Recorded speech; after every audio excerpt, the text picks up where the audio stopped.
Hello नमस्कार, मैं सुधा शर्मा आप सभी का अपने चैनल पर स्वागत करती हूँ। चलिए स्टार्ट करते हैं आज का टॉपिक। संधि। संधि में स्वर संधि की बात करते हैं। मैं आपको पहले बता चुकी हूँ कि संधि दो वर्णों के परस्पर मेल से जो नया परिवर्तन होता है या विकार उत्पन्न होता है वही संधि कहलाता है। यानी कि परिवर्तन ही क्या है, संधि है। जहाँ परिवर्तन दिखता है आपको, वर्णों में परिवर्तन हुआ और एक नया शब्द बना है, वही संधि है। संधि में हम फिर बात करते हैं कि संधि के तीन भाग होते हैं, तीन पार्ट हैं, तीन प्रकार की होती है: स्वर संधि, व्यंजन संधि और विसर्ग संधि। अब स्वर संधि की बात करें तो जिस संधि में परस्पर मिलने वाले जो दोनों वर्ण हैं वो क्या होंगे, स्वर होंगे, वही स्वर संधि होती है। उसी को स्वर संधि कहा जाता है। स्वर संधि भी 5 प्रकार की होती है: दीर्घ संधि, गुण संधि, वृद्धि संधि, अयादि संधि और यण संधि। चलिए हम स्टार्ट करते हैं दीर्घ संधि। दीर्घ संधि क्या है, इससे पहले मैंने आपको थोड़ा सा बेसिक बताया था दीर्घ संधि के बारे में कि दीर्घ संधि का मतलब ही क्या है, दीर्घ रूप है। किसी भी चीज का क्या है, दीर्घ रूप है। इसका सूत्र भी बताया था जो संस्कृत में प्रयोग किया जाता है, आकाश अवर्णे दीर्घ। इसका मतलब क्या होता है, ह्रस्व या दीर्घ, ह्रस्व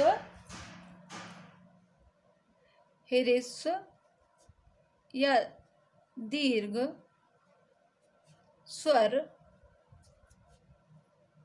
आ, ई, उ, री के बाद समान स्वर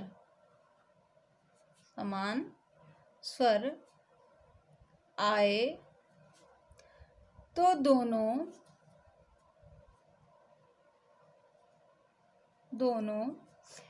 के स्थान पर उसी वर्ण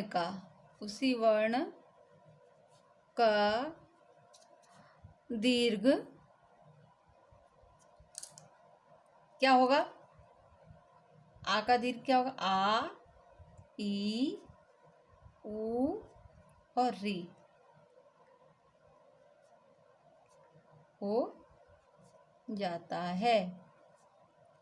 कहने का तात्पर्य क्या है, ह्रस्व या दीर्घ आ, ई, उ, री के बाद समान स्वर आए, मतलब वही स्वर आए जो पहले आ चुका है। आए या ई आए या उ आए या री आए, समान स्वर आए तो उन दोनों के स्थान पे क्या होगा, उन स्वरों का दीर्घ रूप होगा।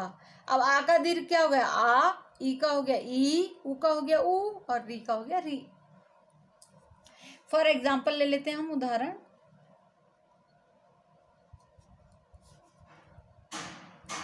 शिवालय।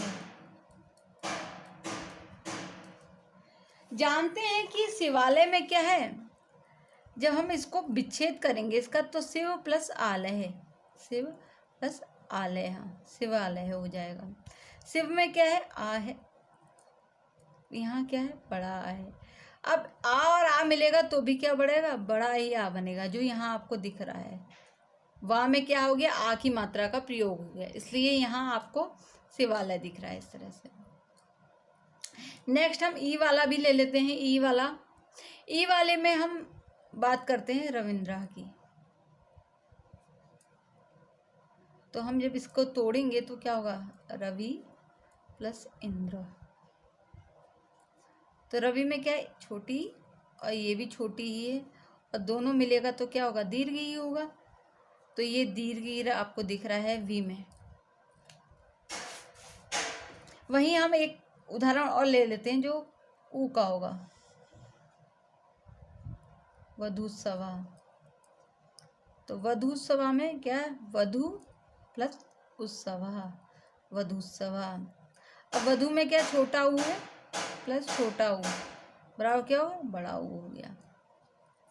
और जो हमको आपको यहाँ देख रहे को मिल रहा है।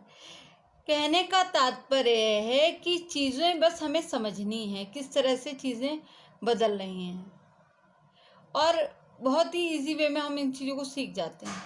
अब हम नेक्स्ट बात करते हैं गुण संधि की। गुण संधि है क्या, गुण संधि का इससे पहले मैंने आपको एक सूत्र बताया था, आदि गुणा। इसका अगर हम परिभाषा देखें गुण संधि की, तो आ के बाद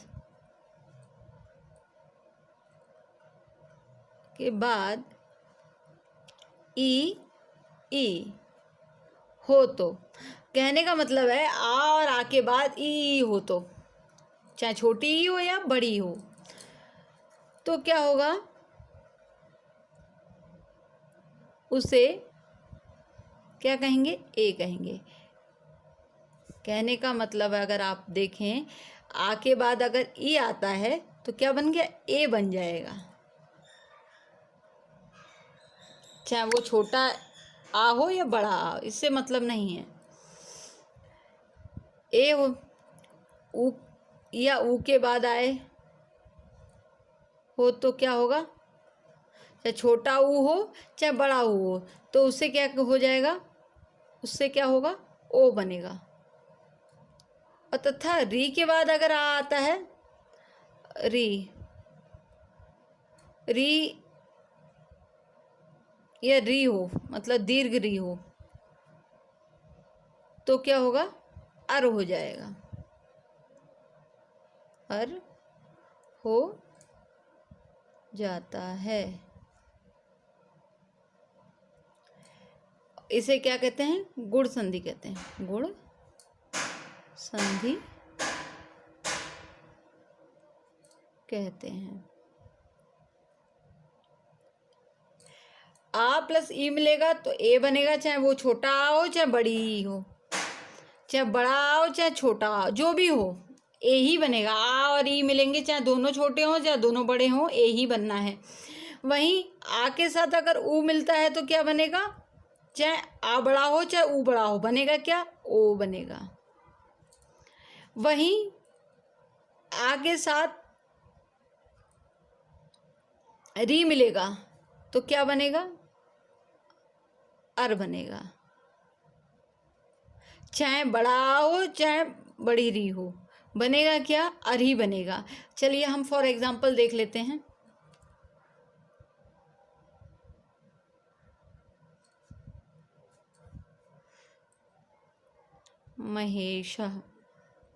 महेश देख लेते हैं इस तरह से।